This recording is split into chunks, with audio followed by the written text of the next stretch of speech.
பா சமத்துவம் சமூக நீதி கோட்பாடு பவுத்து போட்டாடு. ஐயோ ஐயோ. சானிட்டரி ஒர்க்கர்ஸ் ப்ரொடெஸ்டுக்கு போகாத திமுக காரர்களே, விவசாயிகளோட பிரச்சனைக்கு போகாத திமுக காரங்களே, பெருங்குடி மக்கள் பிரச்சனைக்கு போகாத திமுக காரங்களே, இது எதுக்குமே போகாத திமுக காரங்களே இருக்கீங்களே, எதுக்கு? அந்த கட்டையை பார்த்தா தான் அந்த கட்டை வேகும். 1 லிட்டர் பெட்ரோல் வாங்கி ஊத்துனா அந்த கட்டை எப்படி வேகும்னு பாக்குறியா? போயா. எதை கேட்டாலும் திராவிடம் தமிழ் அப்படின்ட்டு வாயில வடை மட்டும் அல்லாது தோசை இட்லி பஜ்ஜி போண்டா இது அனைத்தையும் சுடும் கொத்து கொத்து கொத்து கொத்து அடிமைகளே, இதுக்கு என்ன முட்டு கொடுக்க போறீங்க? இதை துணிச்சலாக ஒரு மேடையில் இவர்கள் செய்கிறார்கள் அப்படின்னா நீங்கள் யோசிச்சுக்கோங்க, இது என்ன மாதிரியான ஒரு ஆட்சி, இது என்ன மாதிரியான ஒரு கட்சி, இதில் இருக்கிறவங்கலாம் எப்படிப்பட்டவனா இருப்பான் அப்படின்றத இதுக்கு மேலே நான் சொல்லி தெரிய வேண்டிய அவசியம் கிடையாது. நீ தப்பானவன் இல்ல, நீ தப்பானவன் தான். இது திமுகனாலே இப்படித்தான், திமுக என்றாலே அது மாநாட மாறுபாட கும்பல் தான் அப்படின்றது எல்லோருக்குமே தெரியும். ஆனால் அதை ஏன் பொங்கல்ன்ற பேரில் பண்ணுறீங்க? கருணாநிதி பிறந்த நாளுக்கு பண்ணு, இல்லை கருணாநிதி செத்த நாளுக்கு பண்ணு, அப்போல்லாம் இந்த மாதிரி கொண்டாடு. மரீனா கடற்கரையில் கூத்தாடினே போ, அந்த சமாதிக்கு தயிர் வடை வைக்க போகிறீங்களே, அப்போ கூத்தாடினே போங்க. இதே மாதிரி எதுக்கடா வந்து பொங்கல்னு பண்ணுறீங்க?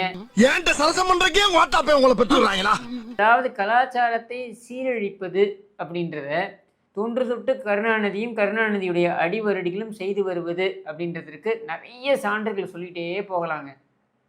இவங்களுடைய சன் டிவியில் ஆரம்பித்து, சன் டிவியில் வரக்கூடிய சீரியல்லிருந்து ஆரம்பித்து, அதிலிருந்து கலைஞர் டிவியில் வந்த மாநாட மாறுபாடிலிருந்து ஆரம்பித்து, அதிலிருந்து நீங்கள் இந்த நிகழ்ச்சிகள் அப்படின்னு சொல்லிட்டு தொடர்ச்சியாக நம்ம வந்து கொண்டு போகலாம். இதுக்கு 4 பேர்த்த மூத்திரத்தை வாங்கி மடக்கு குடிக்க வேண்டியதானே?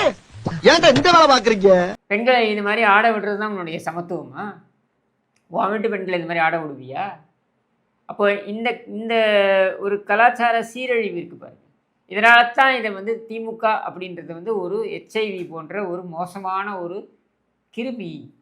தர்மத்துக்கு எதிரான தீய சக்தி. நீ மரியாதையா என் முன்னாடி இருந்து போயிடு. திரும்ப வந்து வெக்கமே இல்லாம, கொஞ்சம் கூட கூச்ச நாச்சமே இல்லாம ஸ்டாலின் அங்கே நான் மிகவும் மகிழ்ச்சியாக இருக்கிறேன், ஏனென்றால் நான் சாதித்து விட்டேன், என் சாதனைகளை கண்டு நானே பெருமைப்படுகிறேன். அடங்கொக்காலவலி, இது உனக்கு ஒரு பெருமையாடா அப்படின்னு நான் பெருமைப்படுவதற்கு இன்னொரு காரணமும் இருக்கிறது. என்னவென்றால் மக்கள் எல்லோரும் மகிழ்ச்சியாக இருக்கிறார்கள். இந்த மக்கள் எல்லோரும் மகிழ்ச்சியாக இருக்கிறார்கள். யார் அந்த மக்கள் அப்படின்னா, இந்த பறந்து விரிந்த கருணாநிதியுடைய இந்த ஆக்டோபஸ் குடும்பம், அதில் இருக்கக்கூடிய மினி ஆக்டோபஸாக இன்றைக்கு உருவெடுத்திருக்கின்ற இந்த கோர முகத்துடன் வருகின்ற ஸ்டாலின் குடும்பம், இவர்கள் தான் மகிழ்ச்சியாக இருக்கிறார்கள். நாங்க அப்படி இல்லை, சோத்துக்கு திண்டாடணும், 4 காசு சம்பாதிக்கணும்னா சாவணும், சம்பாதிச்ச காசை வீட்டுக்கு கொண்டாடுறதுக்குள்ள ரத்த அடிப்படணும். யார் மகிழ்ச்சியாக இருக்கிறார்கள்? இவர்களுக்கு அல்லக்கைகளாக இருக்கக்கூடிய நபர்கள் மகிழ்ச்சியாக இருக்கிறார்கள். ஊரில் ஒரு இடம் பாக்கி விடுறதில்லை, ஆள்றதுலேருந்து பேழ்றது வரைக்கும் அத்தனையும் கொள்ளையடித்து கக்கூசை கூட விடாமல் சுரண்டி தின்கின்ற இந்த கும்பல் மட்டும்தான் மகிழ்ச்சியாக இருக்கிறார்கள். சோறு தின்னாங்களா வேற என்ன தின்னானுங்களான்னு தெரியல, நான் உங்களை சொல்ல சார்.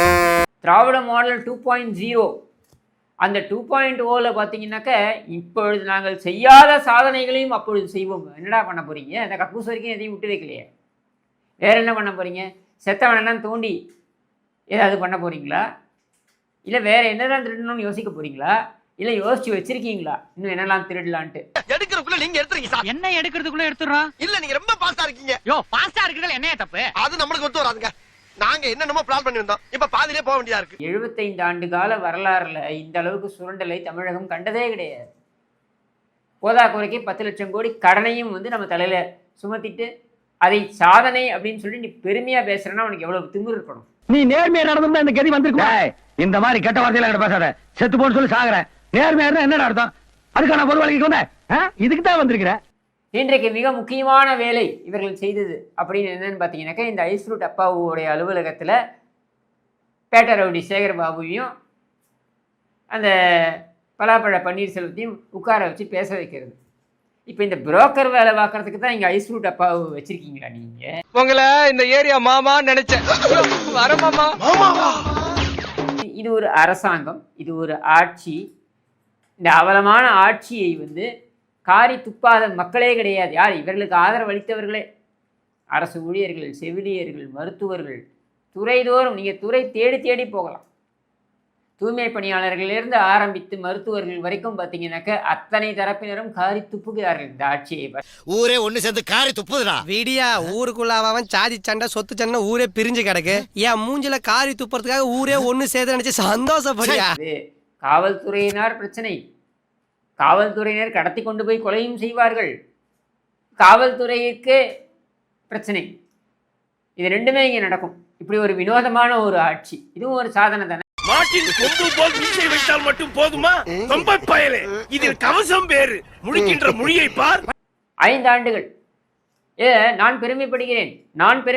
எதுக்காக பெருமைப்படுறேன் அப்படின்னா அது சொல்ல மாட்டேங்கிறார். சரி, என்ன கிழிச்சு அதை பட்டியலிடு அப்படின்னா திரும்ப திரும்ப அந்த ஊக்கத்தொகை 1000 ரூபாயை மட்டுமே பேசிக்கிட்டு இருக்காப்புல, அந்த லிப்ஸ்டிக் பஸ்ஸை மட்டுமே பேசிக்கிட்டு இருக்காப்புல. வேற மற்றதெல்லாம் என்ன கிழிச்ச? ஒரே கணத்தை எத்தனை வருஷமா தான் தோண்டுவ? பட்டியலினத்து மக்களுக்கு என்ன செய்தாய்? சிறுபான்மை மக்களுக்கு என்ன செய்தாய்? அரசு ஊழியர்களுக்கு என்ன செய்தாய்? இப்படி துறைதோறும் நம்ம கேள்வி கேட்டுக்கொண்டே போகலாம்.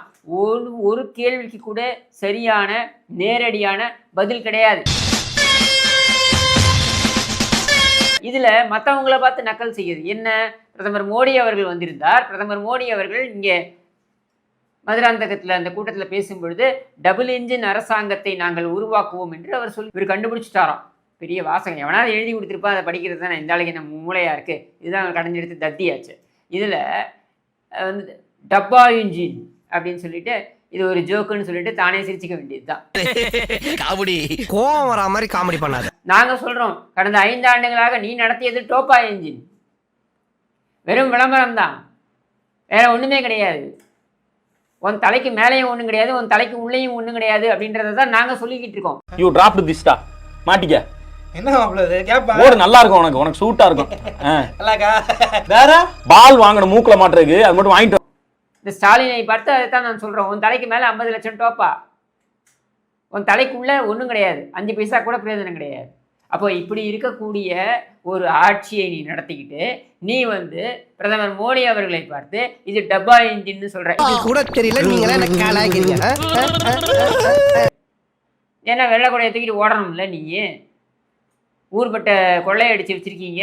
இதற்கெல்லாம் அவர்கள் எப்படி நடவடிக்கை எடுக்காமல் இருக்க வேண்டும் என்பதற்காக அவரிடம் சரண்டர் அடைஞ்சக்கூடிய ஒரு நபர் தானே நீயும் உதவாக்கிற மகனும். அதுக்கு தானே ஓடுறீங்க டெல்லிக்கு, கேலோ இந்தியா ஓலோ இந்தியான்னு.